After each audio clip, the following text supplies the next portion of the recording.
So welcome to all of you. ये वाला पंखा बंद कर दीजिए, हमेशा बंद रखिएगा उसको, हमेशा पहले से ही.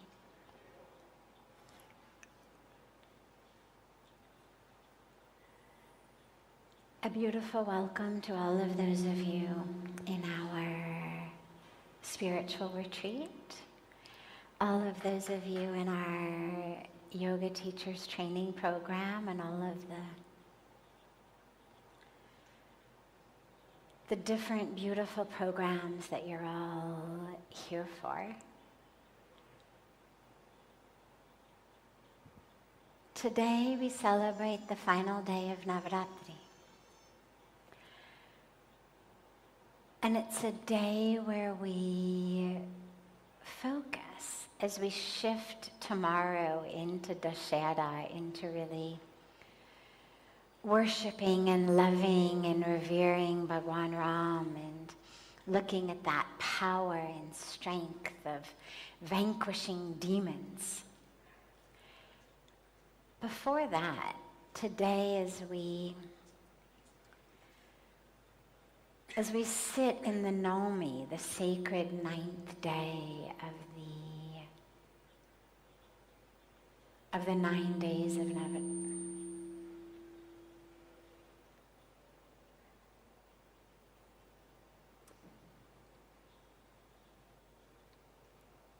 आप बताओ कब एकदम सेट है, फिर मैं शुरू करती हूँ. अब सेट है एकदम.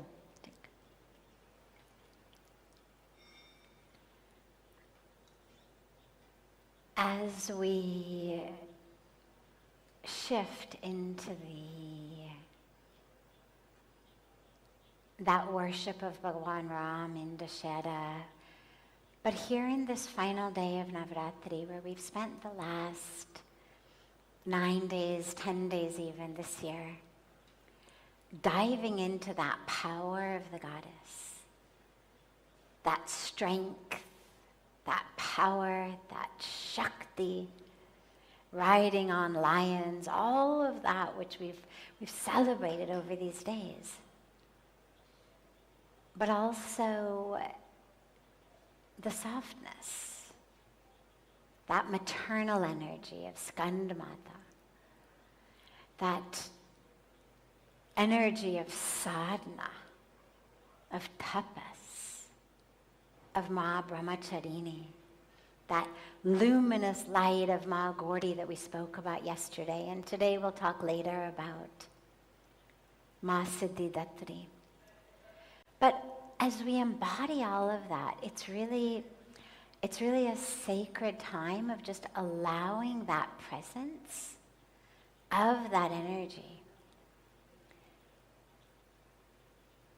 to be within us, to integrate within us. What does it mean to carry that on? It's not, oh, what a great Navratri celebration. Okay, now tomorrow's Dashera, then soon it'll be Diwali and I'll get presents and sweets and it's going to be so great. And then after that, it's not just that. Yeah, we have lots of festivals, lots of holidays. But each of them is really meant to transform us. So these days, the Hindu calendar compared to the Western Gregorian calendar, the Hindu calendar is really a calendar that's anchored in energetics of the cosmos. The Western Gregorian calendar is just like, okay, it's January 5th. It's December 3rd. It's this, and here's how many times we've gone around the sun. And it's useful.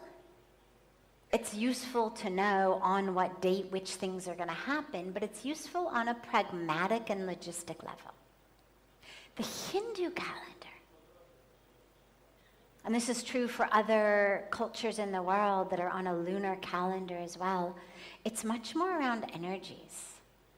It's much more around actual poles and constellations and the energies with the moon and the energies with the planets. So it's not a matter of just, oh, it's October 1st. It's the day of the mother. It's what are the planets doing? What is the connection with the moon and us and the sun and the earth, and what are the energies in the cosmos that make today this day, that make tomorrow Dashera. And so it's a really beautiful opportunity for yourself. You know, it's like, obviously you could sleep any time of the day, and yet, as most of us have probably realized, it's a lot easier to sleep at night than in the daytime. As delicious as a nice nap may be, sleeping in the night is a lot easier. It's a lot better for our bodies. All of the sleep scientists tell us, like, sleep early, wake up early, go to sleep close to sunset, wake up before sunrise. Like, it's not just a matter of getting your 6 or 7 or 8 or 9 hours a day. It's a matter of getting them at the right time that is in alignment with the earth and the moon and the sun. I mean, this is kind of core sleep science and health is, 8 hours from 10 p.m. to 4 a.m. is a vastly different situation on the body, on the mind, on your chemistry, from sleeping from 2 a.m. to 10 a.m. or even 2 a.m. to noon. You get 10 hours, it's more sleep. You're going to be much more tired. Your liver, your kidneys, your internal organs are not going to function nearly as well because it's not happening in alignment. Ayurveda is all around what to eat when. So many things that, like, you would say, oh, shouldn't eat that, that's heavy. Well, if you eat it at noon or you eat it at 1, no problem. Don't eat it at 8 at night. Don't eat it at 7 in the morning. Eat it when the sun is high in the sky, when the Agni is strong in you, and you'll be great. So all of these are just other examples in our science that reminds us of the power upon our physical body of the energies in the cosmos. And so when we speak about Navratri, and we speak about Dashera, and we speak about this energy of the mother goddess, it's actually a cosmic energy that all of the energies in the universe are in alignment in such a way that we can access this more easily now. I mean, obviously the mother goddess is always there. Obviously she's accessible all the time. Obviously the divine is always there. Obviously meditation is always powerful. And yet, there are some days, there are some hours of the day in which the energy is much stronger. Like sleep is always good, but it's much better if you do it early in the night. Same type of thing. So as we gather here, and some of you are blessed to be here for a longer yoga teachers training program, some of you are here for a shorter Navratri retreat, others are just visiting. However many days you're here, really allow yourself during these days to drop in and to drop into the powerful energy of the cosmos, but also the powerful energy of being on the banks of Ganga, the powerful energy of being in the lap of the Himalayas. There's so many beautiful yoga retreats and meditation retreats that are run all over the world these days, and it's wonderful. Wherever you go for retreat is beautiful, because ultimately the mind is the most important factor. And yet, if you can be on retreat in a place where the actual physical energies here are the energies of awakening, the energies of yoga, the energies of meditation, it's just going to make it so much more likely that you have a deep and transformative experience. So with that, given that this is a much smaller and more cozy group than our typical satsangs, I wanted to just open it up So I said, many of you have been here almost the whole month. Many of you have been here just a few days. But any questions that are arising for you as you drop deep into your path? I mean, something has drawn you here for a retreat, for a yoga training program. And as you walk that path, any questions that arise for you that make you feel like, if I had an answer to this or clarity here or understood this, then I would be able to let go into freedom. So that's what this time is. And yeah, anything that anyone has. Yes, of course. And you don't have to wait for me to call on you either. So the mic is here, so you come, and then I saw you have a hand up. Just come sit here, sit closer, so that when she's done, anybody else with a question, just come sit close, so when she's done, then you can just come and ask. Don't wait for me to have to call on you. It's okay. All of you are beautiful. Yes. Namaste, thank you. Of course. My name is Mariam, and I'm from France, and I stayed here for 1 month for the yoga teacher training. And during this whole month, I has been able to be more aware about like small things in my mind. Like sometimes I can be irritated, like sometimes I'm really happy. I was really aware about my emotions, how it is. And yes, sometimes it wasn't really easy to accept that I cannot be joyful all the time. And also, how can I do when sometimes I cannot give the best of myself to be joyful with people, to connect with people. Sometimes I felt like, oh my God, today I'm weak, I don't feel to smile, but I see people and I have to smile to them, but I don't feel it inside, and I don't want to hurt the person. So how can we do? Yeah, beautiful. So showing up in your most authentic, honest place. Can you move the fan away a little bit? Thanks. It's causing an echo. आप सुनते रहो ना, ये आपका जिम्मेदारी है. जब भी शुरू होता है मुझे बीच में रुकना नहीं पड़ा. आप अपने आप कर लीजिएगा. Thanks. Thank you, sweetie. Showing up in your most honest, authentic moment is the best thing that you can do for anyone. Because you showing up in that moment honestly cannot find a smile today. That creates space in which other people also have the freedom to show up in their truth. We're not machines that run on batteries that never die, that, you just turn us on once when we're born and we're just going to keep like smiling and being happy and producing and being super efficient and effective and productive and perfect and all of that. And we're not like that. We're human. And anything in the natural world, from a tree to a flower to a river to an animal to a human, has seasons. It changes.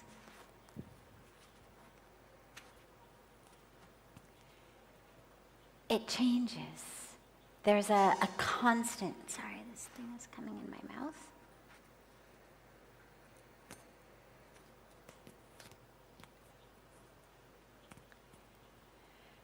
It constantly changes.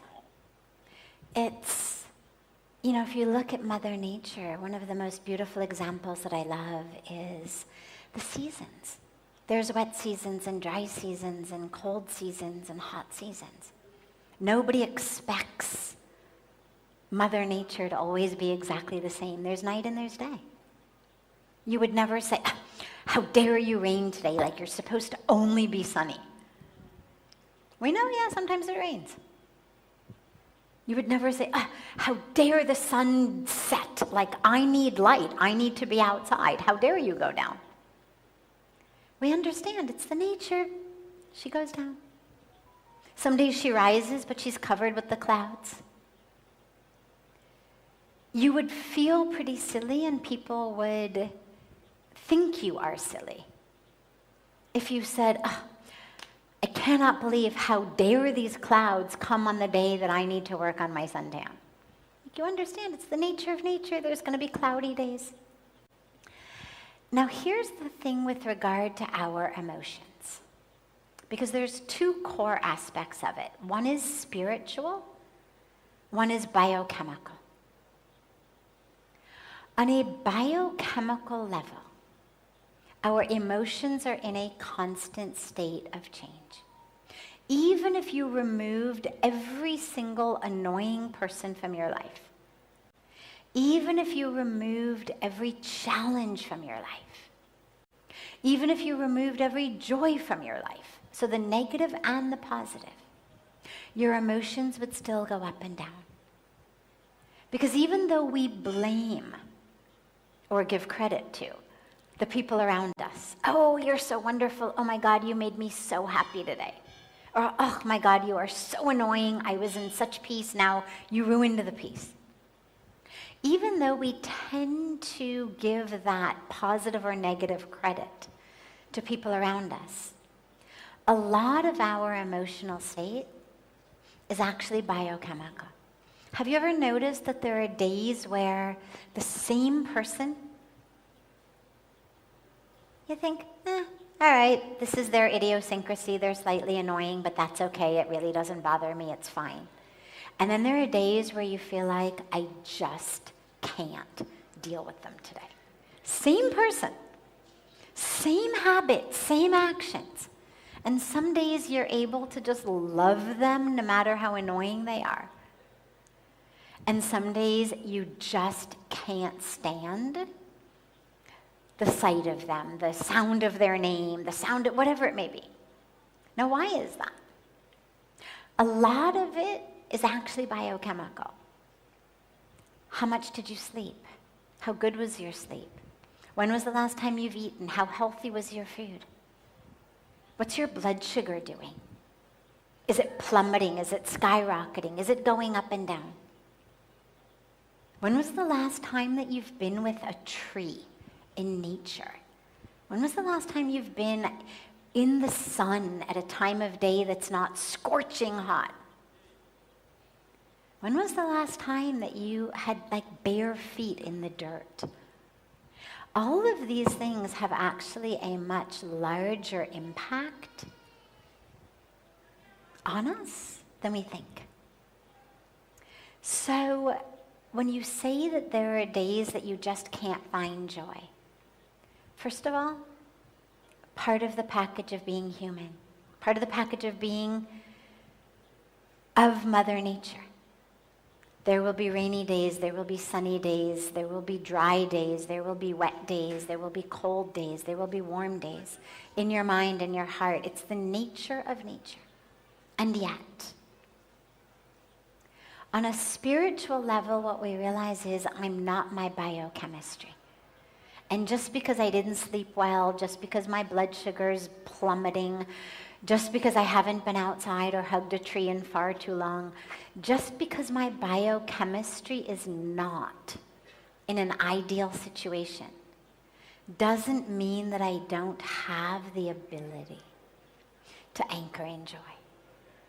Because while our biochemistry impacts us, and it's important to recognize that sometimes it's hormonal.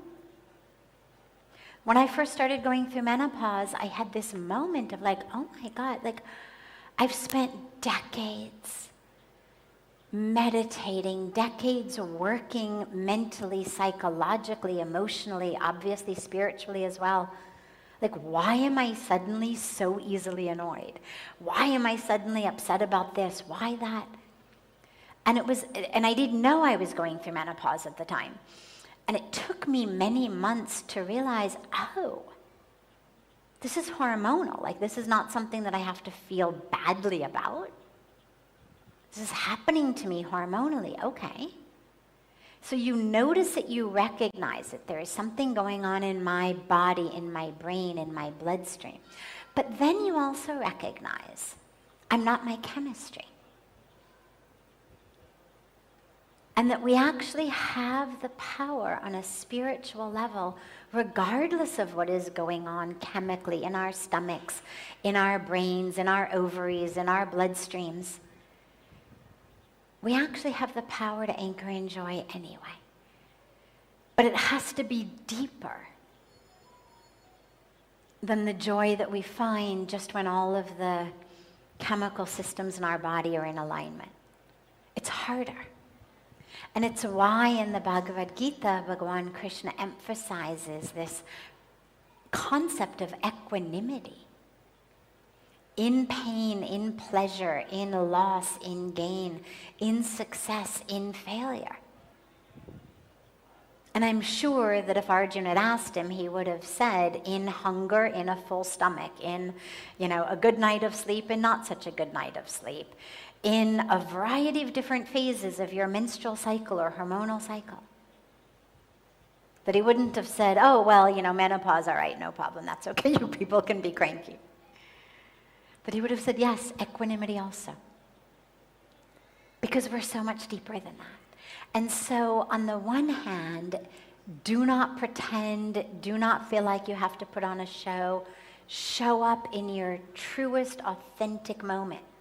And on those days where you feel like you just can't find a smile, see what you can do on a spiritual level to find it again. It doesn't have to come from outside. Do your gratitude practice. Don't try to force it. Just do a gratitude practice, all the things that you're grateful for. And if you can't think of anything else, because there are sometimes those days where it just feels like everything's falling apart, well, did your eyes open? Can you see out of your eyes? Do your legs work to carry you to the bathroom?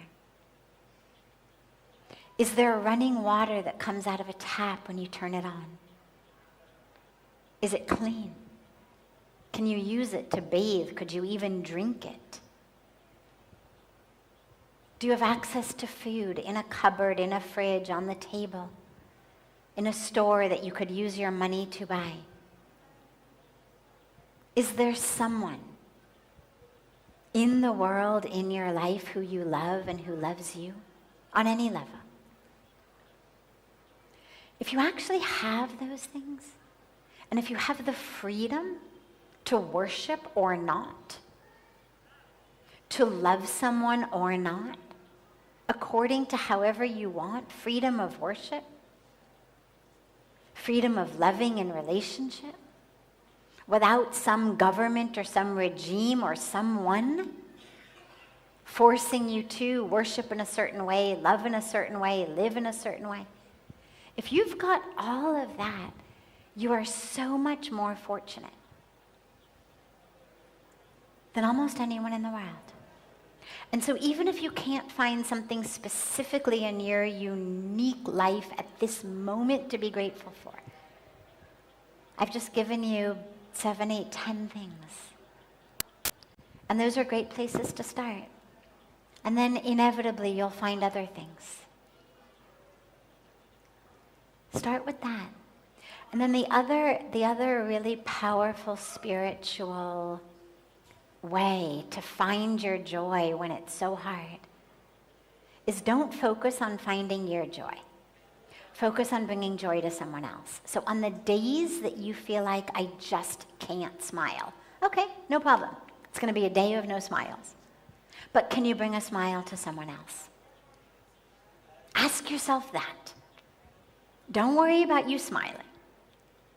But see what you can do to make someone else smile. Don't worry about you being in joy. But ask yourself what you can do to bring joy to someone else. And what you'll find if you're like most of us, is in the act of bringing joy to someone else, bringing a smile to someone else, you actually access joy inside. Because one of the easiest and most powerful ways to find that joy inside is to share it with someone else. Yes, beautiful.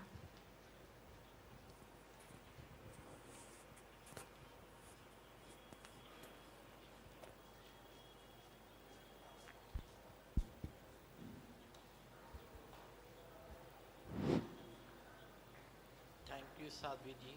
Can you speak a little bit louder? Thank you, Sadhviji, for really a wonderful spiritual retreat. I wish that we have much more such occasions from time to time. I'm so sorry. Can you say that again, please? Pardon? Can you say that again? Can you just repeat what you just said? Because it wasn't in the mic, so I couldn't actually hear it. Thank you, Sadhviji, for organizing such a wonderful spiritual retreat. I hope we have such more spiritual retreat in near future. My first question for you will be, or inquiry from you will be, give us some tips for meditation. Sure. Tips on meditation.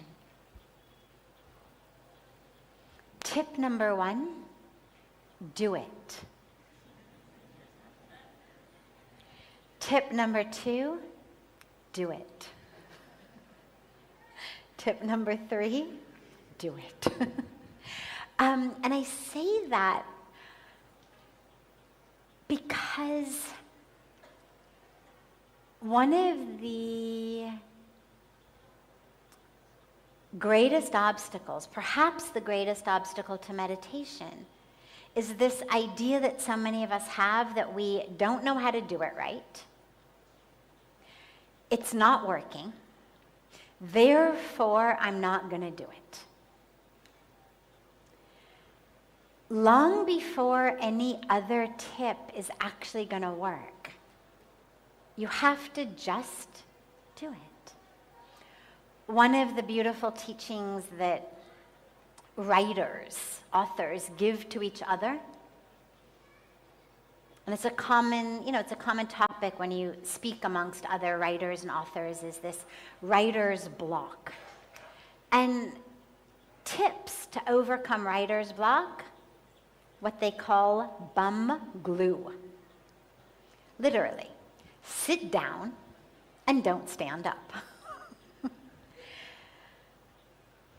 And I love that, and I've actually sort of taken that in as my meditation tip. It's the same thing. Just sit down. Don't stand up. Just keep sitting. It's not happening today? Okay, sit anyway. You're distracted? Sit anyway. Because here is the game. This is why I mention it. The mind is really tricky. It doesn't want to quiet. It doesn't want to look at itself. It doesn't want to change. And when I say the mind, I mean the egoic aspect of the mind. And so if it can convince us that this meditation is not working, that I'm not doing it right, that nothing is happening, it's going to succeed to get me up, and then the whole thing will be over, and I will keep living in the stuck patterns that I've always lived in. And if you make a commitment that no matter what, I am not standing up, then the mind kind of, I have found, it settles, it realizes no matter what I do, she's not going to stand up, she's not going to stop this. And it stops its games. So tip number 1, 2, 3 through 100 is just do it. Tip number 101.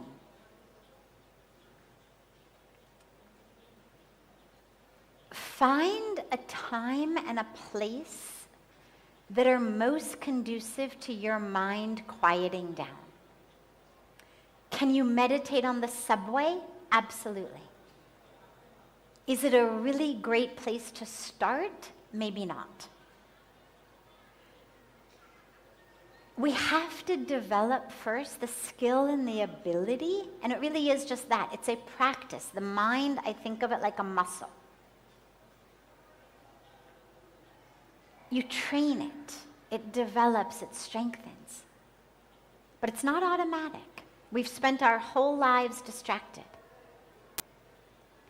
If you sit on a subway, or you sit in a very loud, busy area, or you sit in the middle of the living room and you've got everybody running in and out, the idea of keeping your awareness and your attention on your breath, on your mantra, on pure awareness is going to be a lot more of a challenge. It's like if you are just starting a practice of jogging. You've decided you're just going to get into shape. You've been a lifelong overweight couch potato. Now you're going to get into shape. And so you've started jogging. You're going to jog 15 minutes a day. And on your first day out there, you put on a 100-pound backpack. You're not going to get very far. It helps in the beginning to give yourself as much ease as possible.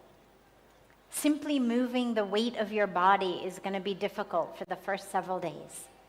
In the same way, simply quieting the actual noise inside the mind itself is quite enough of a challenge for most of us for quite a while. If you also simultaneously have to quiet the attachment to, the awareness of all of the outside noise and activity, it's not that it's not doable, it is. It's just like sticking a backpack on you on your first day of taking up jogging. It's just going to make it a lot harder. So find a time of day. For most people, it's first thing in the morning. For some people, it's evening just before bed. For some people, it's right around sunset. Try a few different times of the day. When is your mind most amenable to being quiet? Find a place that is calm, that is nourishing and nurturing of a calm mind. Make sure that your phone is off, that nobody's going to interrupt you. Give yourself the benefit of an environment that's conducive. And then, tip number 102, give yourself something to focus on. The mind, the nature of the mind is to be a monkey and to jump around. Give it something to focus on.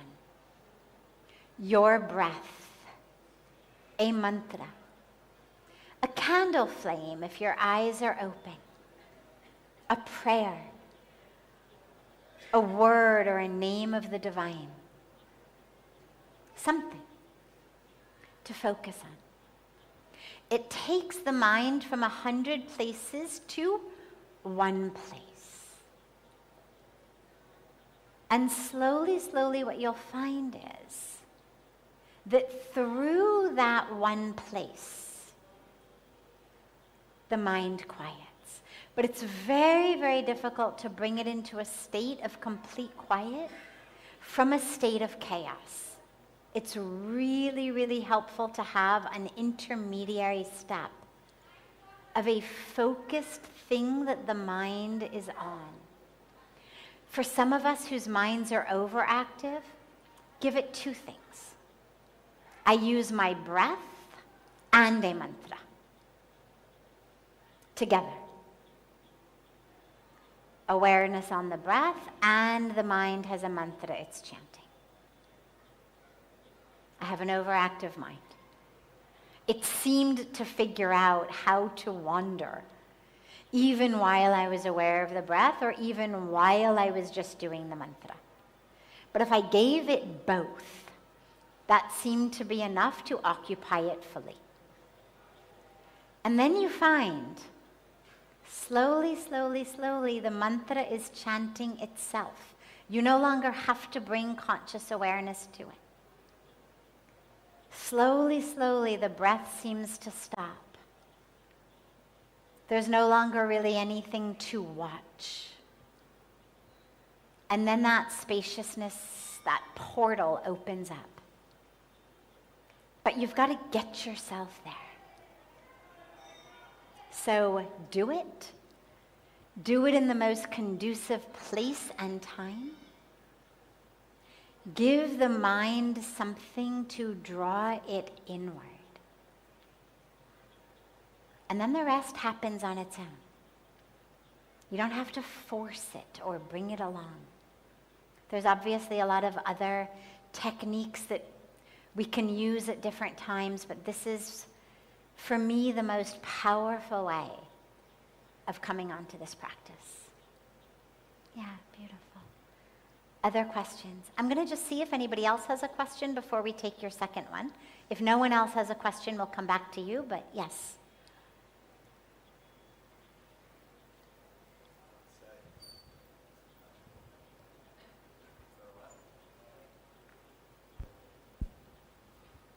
Namaste. Namaste.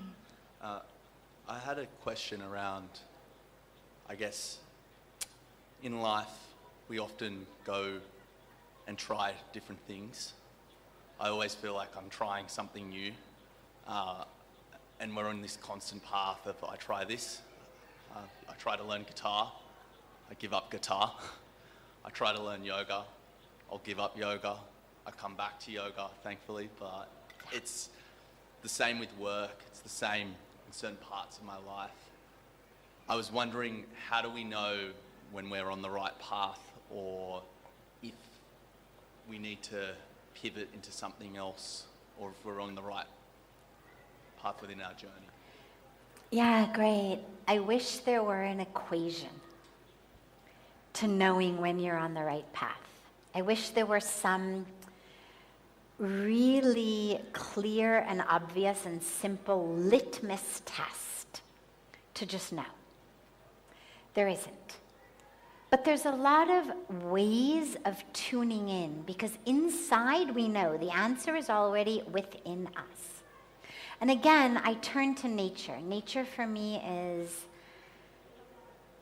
not only my deepest inspiration, but the place that I look for kind of what is God's most perfect way of how this is supposed to work.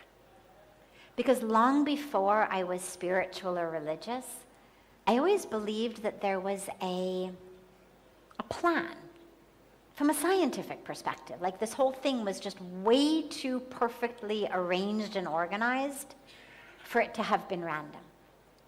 So I always believed in a divine plan, what I used to just call the capital P plan.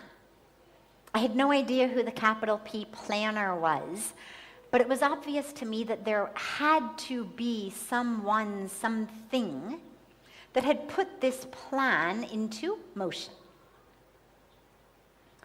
And so nature for me has always been a perfect place to look. And you look at things like how animals know from their sense of smell, from their sense of sight, from their sense of echolocation.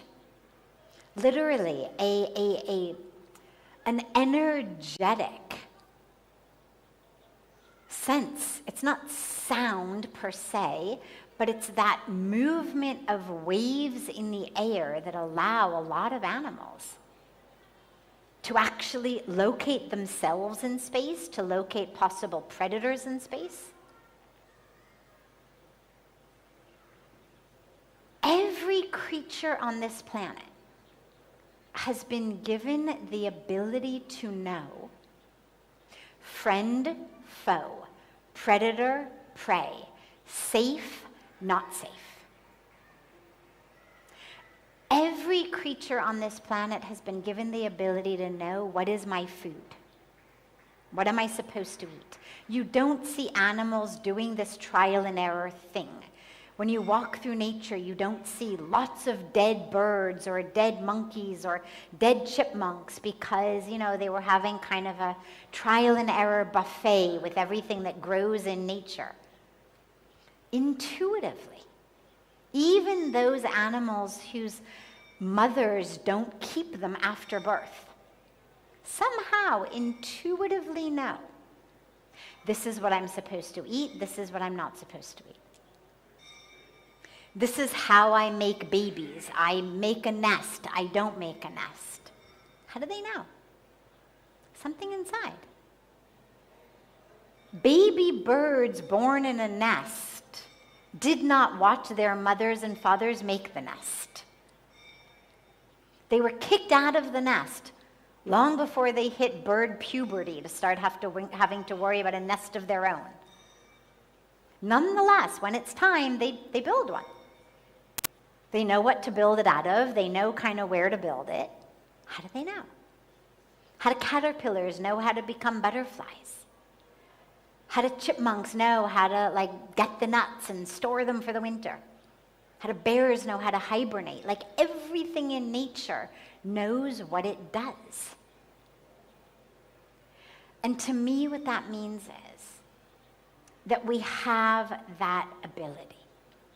It is inconceivable to me, in my faith in and awareness of the divine, that level of self-awareness and perfection should be given to chipmunks and bears and caterpillars and seeds and not us.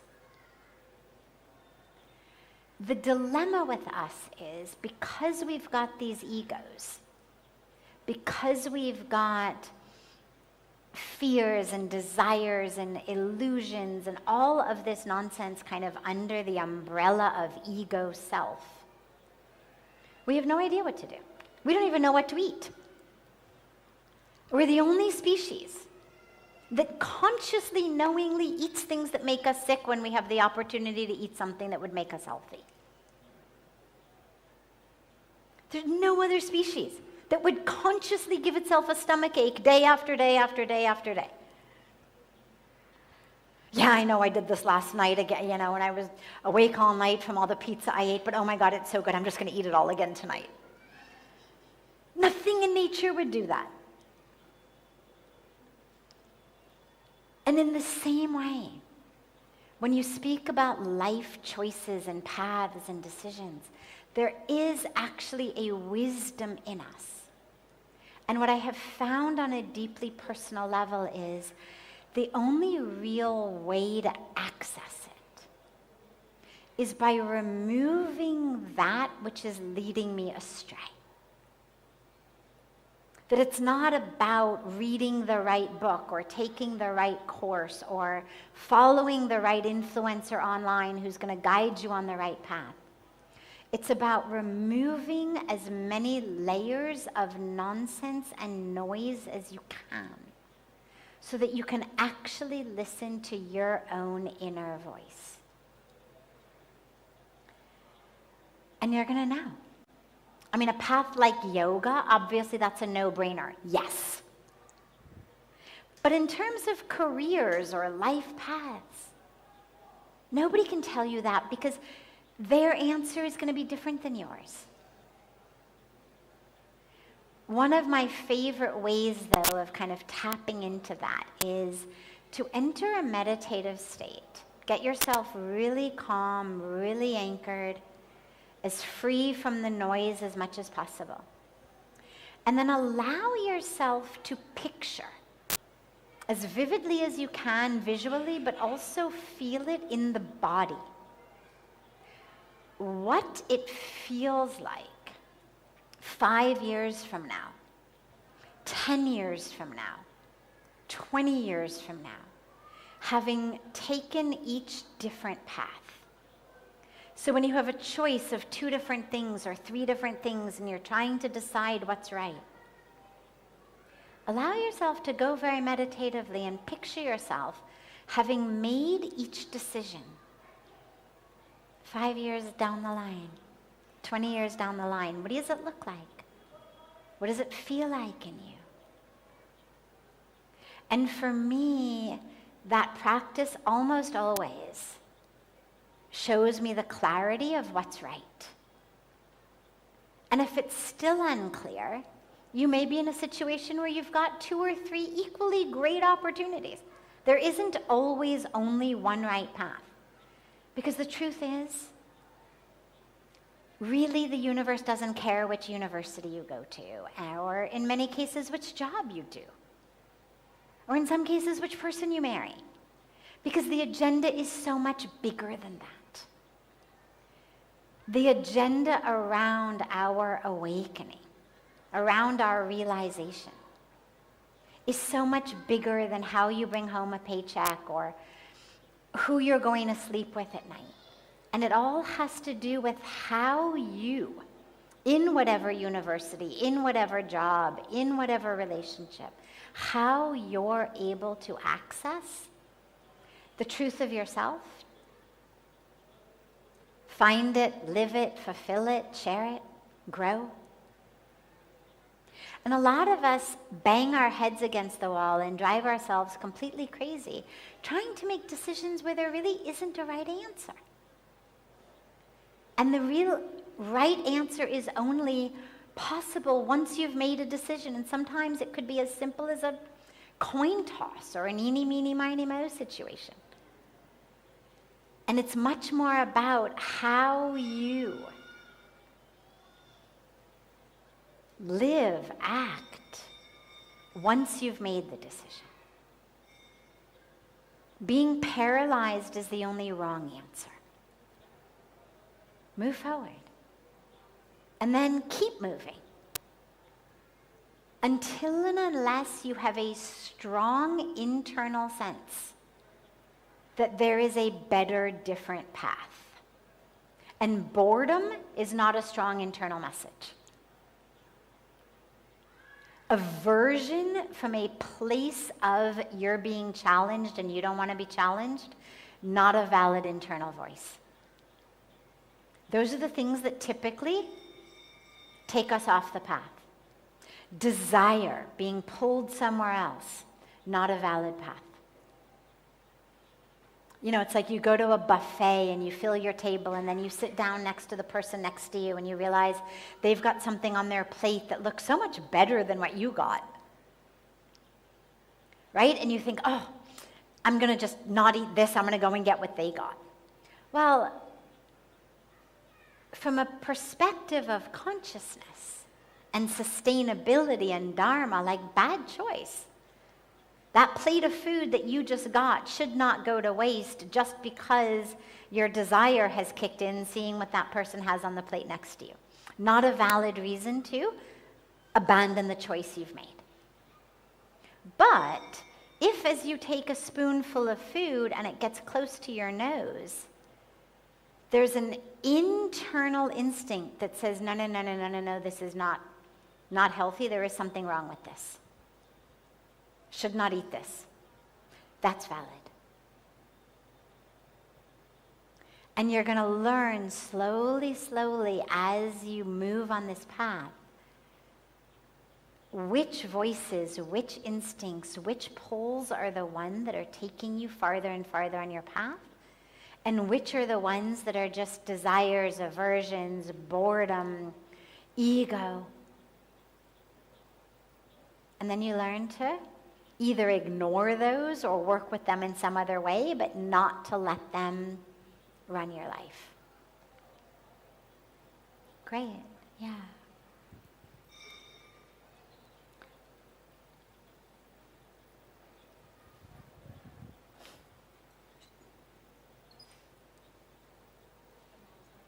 Pranam. My question is a little bit related to what he asked, and Sure. it has 2-3 parts. Now, how much do you feel that our life is a result of our destiny and our choices? One thing. And if I am to connect it to our prarabdha karma and agami karma, so if my life till now has been a result of prarabdha and my agami karma different, and So a person changes, right? And one very good thing that even I try to do is if you want to make a life decision, you want to plan 5 years ahead, yeah, 10 years ahead, what will be the impact. But then still there is this fear involved, which is huge. Oh, I can just predict after 5 years this decision will lead here and after 10 years. But that is not fixed because that is just my imagination and everything. So there is this huge fear, how to handle that first thing. And second thing, how, if, I don't know if astrology is a good thing or not, but sometimes that your heart really says that, okay, I feel this path should be the right one, but maybe astrology says, no, that is, like how you manage these kind of things. So, destiny. Yes, destiny plays a huge role. But we are creating our destiny. Your destiny is not some random thing sitting in a constellation somewhere that was determined and written thousands and thousands of years ago and handed to you over which you have no control. Our destiny is something we are writing and creating every minute of every day. Our destiny is created by, built by our actions. The family I took birth in, the time I was born, the place I was born, therefore my horoscope, is determined based on my actions in my past birth. So it's all actually due to my own actions. Now, what that means is that some aspect of where you are today, right now, you have no control over it. We have no control over our family of origin. We have no control over our genetic makeup. We have no control over the choices that have already come and gone in our lives. But we have lots and lots of control over where we're going to be tomorrow, next week, next year. Because while I'm still going to be there in this body, I can't get a new body in this lifetime. That was part of my destiny from previous births. Which genetic makeup I got, whose womb I was going to come out of, what my family of origin was going to be like. But I have almost full control over what my life is going to look like tomorrow, next week, next month, next year, because that's based on my actions today. So destiny is something that we are constantly co-creating with our own past. Where you are right now in this exact moment is 100% a product of your past. But where you'll be in the next moment is your past plus your present moment decision and choice. Where you're going to be tomorrow, a product of your past plus today. Where you're going to be day after tomorrow, a product of your past plus today plus tomorrow. And this is where our conscious choices and decisions are so important. It's why meditation and prayer and seva and yoga and meditation, all of these things are so important because they purify our mind. They allow us to see clearly so we make the right choices. So we literally plant the seeds for what we want to have tomorrow and in the future. So they work together. That's the first piece. The second piece is astrology tells us probabilities, tendencies. It doesn't tell you a definite fact of what's going to happen because astrology is like your past. So, as I said, where you're going to be tomorrow is a product of where you were in the past plus the choices you make today. In the same way, Your horoscope given best decision is going to be a product of everything from the past that gave you the constellations under which you were born, where the moon was, where the sun was, what time it was, what place it was. That's the stuff that makes up your astrology. But your choices intersect with that. Here's my favorite way, simple way of thinking about it. We know that the moon has a huge impact on planet Earth because it creates high tide and low tide. Simplest way of understanding astrology. The magnetic pull of the moon on the Earth creates high tide and low tide. It's scientifically proven. There's no doubt. We know that. The human body is between 60 and 90% water, depending on how old you are and how well hydrated you are. But bare minimum, we're about 60% water. So just the moon moves the billions of gallons of water in the ocean. Certainly it can move the little bit of water in my body. Certainly it's going to impact. Then you add in the other planets. You add in the sun. You add in all of the magnetic poles. Of course it's going to impact me. But it doesn't determine. So go back to the moon and the ocean situation. Let's say I'm an astrologer. And you tell me everything about yourself, where you are in the moment, everything. And I look up my Jyotish chart. And I say, she is in the Maldives. She's on the coast. Today is high tide. It's the highest tide of the month. Where she is located is the lowest point on the island. The tide is going to be the highest. It's going to come up more onto the land than any other part of the island. I also know that her physical body is very small and lightweight, and I know that she does not have the skill of swimming. Therefore, I would say to you, your horoscope today is that going out for a morning beach walk is not a good idea. That could be very dangerous. Now, it doesn't mean you'll definitely drown.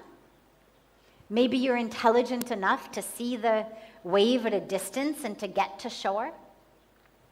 Maybe you were smart enough to go for a beach walk with a life jacket on. Maybe you've got a friend with a speedboat who happened to be going by when a wave swept you away and caught you. But it's talking about probabilities. High tide, small body, can't swim, bad day for a beach walk. Much more auspicious to take a walk inland. Go to the gym, walk on the treadmill. Don't walk on the beach this morning. But the power of your actions and your thoughts and your ability to see is much stronger than that astrology. Because there's a lot of aspects and a lot of variables that astrology doesn't know about. That's where you and your free will and your what we call buddhi and shuddhi come into play. Your intelligence, your purity. So use astrology. I mean, I honestly feel as humans, we need all the help we can get. Whatever tools you have that give you insights into yourself, physical body, mind, heart, life, use them. Why not? I mean, we are flailing around. Use whatever help you can get. But know that your own mind and how it determines your choices is the single greatest contributor and predictor of your destiny over anything else. It's more important than your genes. It's more important than your horoscope. It's more important than anything else. So look at your astrology, sure. Like if you're going to go for a beach walk, is it high tide? Is it low tide? I mean, it's intelligent. You're going to go for a picnic. It's a good idea to check the weather before you go. But recognize that your mind, how you think, how you speak to yourself, the choices you make based on your mind, that is by far the most powerful tool in your life toolkit. Great. So we've come to a close. We're actually a few minutes over. But we will, of course, gather this evening for satsang again. So any questions we didn't have a chance to take now, we will take in the evening.